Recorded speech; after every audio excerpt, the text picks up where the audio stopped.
Escondida esse. Escondida esse.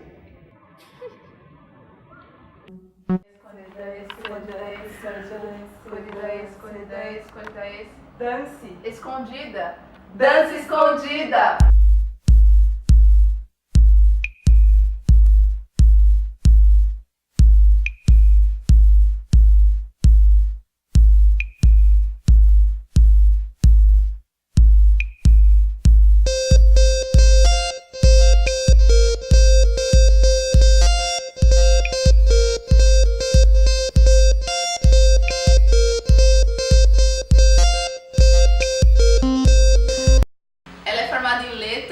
Mas tratou de rumar para outras artes, como a dança, a fotografia e o roteiro.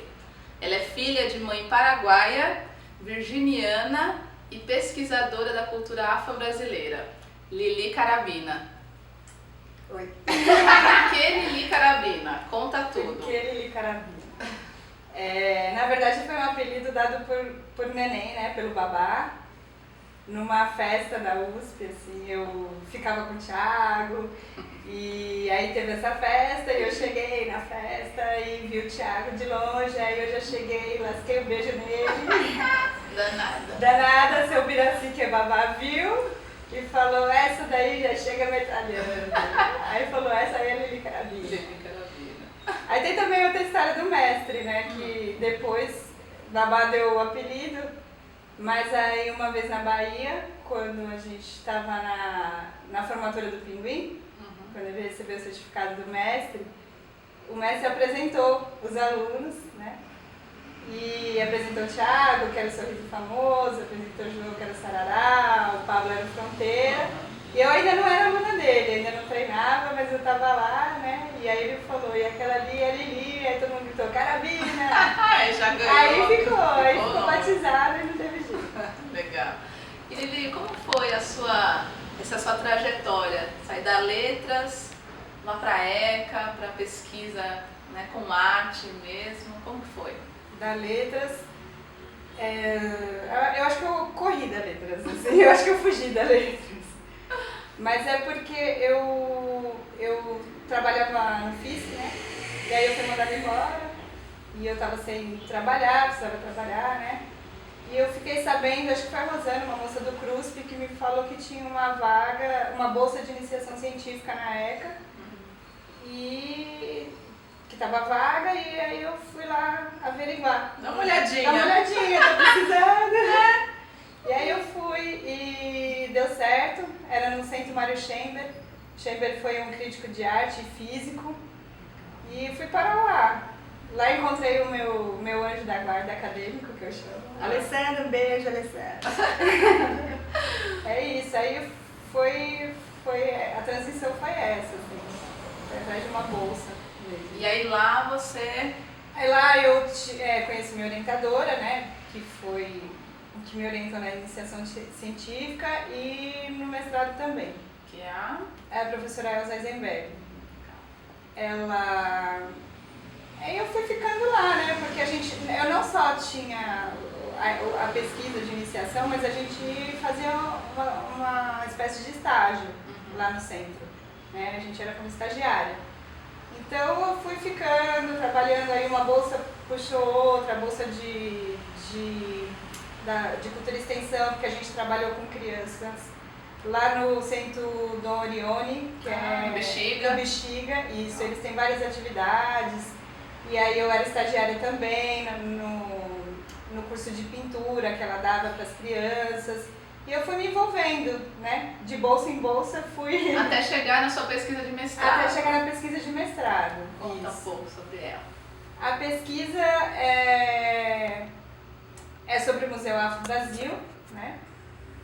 E ela foi assim um resultado de duas vivências. Por mais que seja uma pesquisa acadêmica, teórica, ela veio da vivência da cultura afro, né? Sendo aluna do Pinguim, né? Salve, Pinguim! Salve, Pinguim! Beijo pra você também. Aí eu era aluna dele, então eu já tinha vivenciado algumas coisas, já estava inserida nesse universo. Aliás, eu já estava inserida antes, né? na minha vivência lá na Zona Norte, O samba, a rua, né? à noite. Era rueira. Então, aí eu me encontrei lá de novo, né, com o Pinguim. E assim, então eu tinha essa vivência, para mim era um ambiente já conhecido, era um terreno conhecido, né? E eu também trabalhava no MAC, que é o Museu de Arte Contemporânea, lá da USP, porque a minha orientadora foi diretora do MAC, então a patatinha da ECA migrou para o MAC, né? E aí a gente foi trabalhar no MAC também, eu era estagiária, então eu vivia assim, esse ambiente museológico, né? Não vou falar que é artístico também, mas a arte também está fora do museu, né? Então, mas ali eu vivia arte de museu. E, então foi essa vivência lá, no MAC. E a vivência com o Pinguim, né? Essa experiência, essa participação na cultura afro, junto com o Pinguim, que a Alessandra, né, meu anjo acadêmico, me falou, olha, você não estuda no Museu Afro Brasil e eu acho que casou bem. Você já estava inserida? Já estava ali. inserida e isso aí casou bem. Legal. E aí você está falando do Pinguim, assim, você, às vezes quem está assistindo não conhece essa famosa figura que é o Pingua. Já apareceu aqui no Dança Escondida pela fala de algumas pessoas. E o Pinguim é uma figura muito importante do Núcleo de Artes Afro-Brasileiras da USP. Do qual, né, você faz parte e é uma das pessoas que está ali sempre na base, ajudando para que aquilo funcione e se mantenha. Conta um pouco da história do núcleo, né, lá dentro da USP, como que foi isso? Certo. O núcleo é uma criação recente, porque antes de ser núcleo era um grupo de capoeira, né? Era um grupo que tinha um mestre, que é o Mestre Gato, que ele ficava na Bahia, morava na Bahia, mas vinha para São Paulo também. Então é um grupo de um mestre, um contramestre, que é o Pinguim famoso, e os alunos, né? E eles na época não treinavam ainda, eles ocupavam um espaço da USP, né? Espaços abandonados, que foi o subsolo do Bandejão da Química, era um espaço totalmente abandonado, quebrado, sujo. E era nesses lugares que o grupo achava um teto para poder treinar, né? E houve, na história do núcleo, é uma história de pedidos de desocupação, de despejo, né? Então, o grupo foi tirado dali do subsolo da Química, com o pretexto de reforma, né? Só que não foi relocado, né? Então ficou treinando a céu aberto um tempo, na Praça do Relógio, acho que ali atrás da FAO, onde tem aquele teatro aberto, até que conseguimos, através do Núcleo de Consciência Negra, eu ainda não treinava, eu falo conseguimos, mas ainda não. Através do Núcleo de Consciência Negra, ocupar o Bloco 28, que é onde a gente está até hoje. Acho que desde 2000, acho que já faz uns 15 anos ali. E 2000 ou 99 foi para 2000. Então a gente foi para lá e ali a gente ficou. Conseguiu se manter, aí houve um novo pedido gentil de desocupação, para não falar uma ordem de despejo, né? Para não dizer um chute no traseiro. Para fazer um almoxarifado, era algo assim. Isso já em 2007. E aí a gente ia ficar sem teto de novo, não teve muito aonde recorrer, e aí a gente recorreu à ajuda de docentes, né? E o Cecílio, um funcionário da Pró-Reitoria de Cultura e Extensão, também ajudou bastante. O professor João Batista, né, deu assim, algumas orientações, e os alunos mais velhos, que é o Thiago e o João, foram atrás e conseguiram caracterizar o nosso trabalho como um trabalho de cultura e extensão dentro da universidade. E foi através disso que a gente conseguiu com a ajuda de alguns professores que aceitaram apoiar a causa e participar de um conselho que era obrigatório, né? Tem a parte burocrática, né, que a universidade exige, então através deles a gente conseguiu regularizar a situação, que não garante um espaço físico, porque tem vários núcleos de cultura e extensão, de apoio à cultura e extensão que não tem espaço físico próprio, assim, mas a gente conseguiu ficar lá, né? Com muita resistência. Com muita resistência. Então era um grupo que virou um núcleo da USP e que até hoje em dia, assim, a gente que é mais velho, às vezes a gente entra numa crise de identidade, né? A gente pensa assim, a gente era um grupo e hoje a gente tem que atender ao público, porque é um núcleo da USP, então é um núcleo aberto, a gente tem que atender o público, a gente tem que lidar com essa nova realidade, né? Também a gente fica um pouco perdido com isso, porque ninguém tinha essa pretensão de ser núcleo da USP, não tinha essa pretensão, né? A gente teve que ser, né? E aí chega um público, tem aula de dança, teve um dia que eu acho que tinha umas 80 pessoas, eu levei um susto, eu falei, gente, então a gente acabou assumindo uma responsabilidade que não estava prevista, mas que a gente vai assumir e tá aí, né? É isso. Museu Afro? No Museu Afro, o Museu Afro é muito grande, ele tem um acervo muito grande, ele permite várias abordagens, né? E eu, como trabalhei com artes visuais lá no MAC, né, eu me enveredei para o lado das artes visuais e da arte contemporânea. Então eu procurei entender um pouco a curadoria do Emanuel Araújo para ver o que ele caracterizava como arte afro-brasileira. Contemporânea, né? E foi mais nesse sentido de estudar a curadoria dele, né? Então eu vi que tinha artistas, na maioria negros, mas também artista não negro. Então eu entendi assim que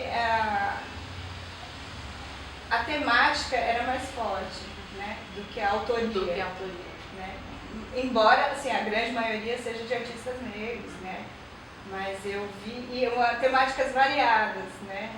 Religiosas, de políticas mais explícitas, né? Porque acho que tudo é político, né? Sim. Mais explícito, mitológicas, enfim. E também artistas que não necessariamente abordam explicitamente temas da cultura afro. Né? Então Mas que estão ali por quê? Que estão ali porque talvez sejam artistas negros, né? Entendi. É uma forma de mostrar a produção de dos artistas negros sim, também, sim. claro, né? Porque não só porque ele é negro, ele tem que fazer, né? Temas Trabalhar em específicos. temas sobre isso. E, enfim, foi um estudo da curadoria dele na parte de arte contemporânea. Embora a arte contemporânea esteja presente em outros núcleos temáticos do Museu Afro, né? Porque eu estudei a parte que ele dividia que ele caracterizava como arte afro-brasileira. Mas eu via peças de artistas na parte de religião, né? Em outros núcleos temáticos ali do museu também tinha arte contemporânea. É um dos museus mais importantes do Brasil? Eu acho que sim, né? Pelo significado político, pelo acervo, tamanho do acervo e pela carência, né, de museus, eu acho, que enfocam pela participação, pela parcela de negros na sociedade, na constituição da sociedade brasileira, eu acho que tinha que ter muito mais, tinha que ter muito mais, né? Então eu acho que sim, né? Então, pessoal, Visitem, é o Museu gratuito, Afro-Brasil, lá no Ibirapuera, maravilhoso. E o Paraguai? Que história é essa? De sua mãe, da sua ancestralidade paraguaia? O que tem no Paraguai? O que tem no Paraguai? Eu acho que o Paraguai, para mim, eu tenho redescoberto o Paraguai as últimas idas que eu tenho ido. E ser original do Paraguai é ser encantador, né? Eu pensei muito isso nos últimos tempos, assim. Eu acho que eu associo muito, o povo é muito doce, né? Tem seus problemas, tem problemas sim, né? Eu acho que tem que ser trabalhado algumas coisas, né? O machismo, o catolicismo bastante entranhado no pensamento das pessoas, não que isso seja ruim, não quero criticar, mas assim, às vezes reforça algumas coisas de uma sociedade patriarcal que poda muito, né? Mas ser paraguaio eu acho que é ser encantador. Eu associo muito a água doce, né? O Paraguai não tem saída para o mar e isso dificulta economicamente o país, mas também, para mim, o que fica marcado são as cataratas, né, que os brasileiros roubaram, né, uma parte depois da Guerra do Paraguai, das cataratas do Iguaçu, tudo, mas assim, é um país de água doce e para mim onde tem água doce tem encanto, tem doçura. E eu acho que o Paraguai é um pequeno bibelô da América Latina, assim, uma pequena joia que ainda precisa ser descoberta, vista com outros olhos. Eu acho que é um povo que sofreu com a guerra, que sofre os resultados da guerra, né, do Paraguai, Guerra da Tríplice Aliança, e que é um povo explorado, acho que é um povo explorado por estrangeiros, né? Eu acho que a visão estrangeira do Paraguai ainda é um pouco limitada, principalmente a brasileira. Porque né? Paraguai é só muamba. É a muamba, gente. A muamba, quem é o muambeiro é o brasileiro, presta atenção. Né? Que vai lá pegar a muamba. Mas eu acho que é isso, é uma visão muito reduzida de todo um povo, de toda uma cultura, né? Várias culturas, né? Dentro de uma nação. Então eu acho que o brasileiro tem uma visão muito, não só preconceituosa, como cruel. Inferiorizante. Né? Dificilmente eu vejo um brasileiro se referir ao Paraguai sem ser de uma forma de querer ridicularizar, pejorativa, depreciativa, né? Então, eu faço questão de dizer que, para mim, o que é ser original do Paraguai é ser encantador, é ser doce, né? É ser Guarani. Guarani. É o tronco lá, né? É o Guarani. tronco, E você falou do catolicismo, que gera de alguma forma, alguma herança patriarcal. O que você pensa nesse sentido a respeito do feminismo hoje? Se está por aí, está sendo discutido, o que você vê? Então, apesar de eu reforçar essa coisa da sociedade patriarcal, a minha família lá é uma família matriarcal, porque os homens se foram cedo, né, e restaram as mulheres. Então, eu tenho a presença feminina muito marcante na minha vida, e várias mulheres. Eu morei com a minha mãe, minha irmã também cuidou muito de mim, que a minha irmã é brasileira. Eu morei no Paraguai com a minha avó, porque minha mãe estava fazendo revalidação de diploma. E lá, morando com a minha avó, eu convivi com as minhas tias. Então, eu fui rodeada de mulheres, né? Então, eu tenho o feminino muito presente. Mas também eu sinto muita necessidade de energia masculina próxima, né? Eu também soube o que é a violência masculina desde muito cedo, né? Mas eu sinto falta da energia masculina, eu gosto de estar no meio dos homens também, né? E talvez por isso eu não tenha sido muito assídua nesse movimento feminista que se reúne, político que discute, que, né, faz os encontros de mulheres, né? Então, quando eu falo encontro de mulheres, eu imagino um monte de mulher e eu sinto falta dos homens ali também, discutindo, né? Então, eu não fui muito participante na minha vida nesse sentido de atuação política, embora eu reconheça que, assim, os direitos que a gente tem foram conquistados muita luta. Com muita luta e luta política mesmo, eu reconheço isso. Mas aí então o meu feminismo eu vivo no dia a dia, acabo vivendo no dia a dia. Eu também gosto muito dessa rede solidária de mulheres, assim. Eu acho que a importância do feminismo, né, também está aí, né, nessa coisa de se entender, de se ajudar, né? E estou aí aberta para isso. Superar essa questão da competição, Isso. né? Que é sempre... E da raiva, do ódio, né? Mas assim, o que mais marca a minha conduta é buscar sempre, e eu acho que isso eu herdei da minha mãe, é buscar uma independência em relação aos homens. Então eu sempre busquei essa independência e busquei, não só financeira, mas assim, de me resolver comigo, né? Não precisar dos homens. Para algumas coisas a gente precisa, né? Mas não é para tudo, e quanto mais independente a gente for, eu acho que é melhor pra gente. Né? E a espiritualidade? Como você lida com ela? A espiritualidade. Eu sou uma pessoa de muita fé. Então, eu venho de uma família paraguaia, católica, né, eu fui criada, passei um tempo com a minha avó, eu lembro dela cantando músicas religiosas, então eu tenho orações que me foram passadas, que eu pratico até hoje, eu sou uma pessoa de muita fé. Mas a espiritualidade, a fé, acho que molda a minha espiritualidade. Eu acho que a espiritualidade, para mim, não é tão desassociada do concreto, do corpo, né? Eu acho que a espiritualidade é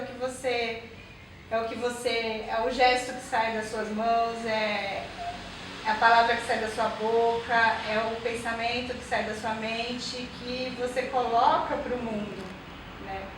É o que você coloca para o mundo. Então, eu vejo a espiritualidade como muito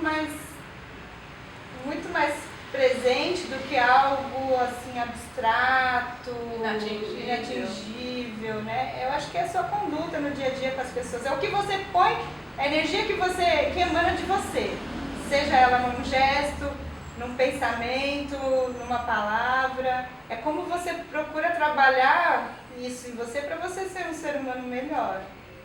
Eu acho que é isso. E a dança? A dança. O que é a dança na sua vida, Eliane? A dança me faz perder o juízo, às vezes. A dança, assim, eu desde pequena, eu lá na Zona Norte, eu morava num bairro, tinha uma academiazinha pequenininha de dança, e eu passava e falava, mãe, eu quero. Me enchia o saco, e aí um dia ela me matriculou lá na escolinha, e começou a ir, né? E eu não sei por que eu gostava, eu não sei porque eu era muito pequena e já pedia. E eu acho que era uma forma, eu sempre fui muito tímida. Como virginiana. Sempre fui muito tímida, eu sempre falei muito pouco, né? E eu acho que talvez eu conseguisse extravasar, né? O que eu não falava, talvez eu falava com outras partes do corpo, que não só a boca, né? Então, e outra coisa que eu gosto muito é de poder viver a fantasia. Viajar mesmo. Sair do rotineiro, das 3 posições, sentado, de pé deitado, que a gente vive assim, né? Sentado, eu sento, eu deito e eu fico de pé, eu sento, eu deito e fico de pé, né? Olha, a gente pode fazer várias outras coisas, né? O corpo tem várias articulações, né? Posso olhar o mundo de ponta cabeça e eu posso, transgredir esse dia a dia repetitivo, assim, eu acho que é através da dança. É uma forma de transgredir, né? De ir no contrafluxo do que todo mundo está fazendo. Eu tenho essa mania. Transgressora? Ai, meu Deus. Você dança escondida? Danço. Por isso que eu gostei eu gostei muito do tema aqui, né? Da entrevista. Me identifiquei muito, assim, porque hoje em dia, ainda mais que assim, temos o Facebook, né? Tudo é muito exposto. dançar escondida é pra mim uma terapia. E não é nem escondida, assim, né? Não é que eu não quero. Mas a gente se sente à vontade em casa pra relaxar. Por isso que eu falo, eu perco o juízo porque eu não faço comida, não arrumo a casa, eu fico dançando, entendeu? Nesse sentido. Então pra mim a dança é libertadora. É bastante libertadora. E eu acho que eu vivo a beleza também. Eu gosto muito da beleza. Né? A beleza, assim, ela pode ser várias coisas, né? O belo.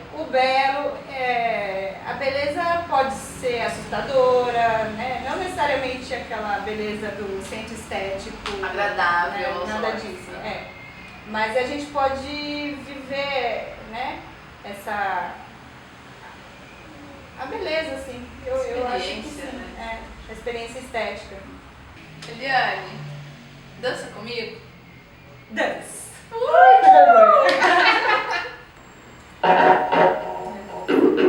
Pode encostar? Sim, deve.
Golpe de cabelo não vai.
Jesus Cristo!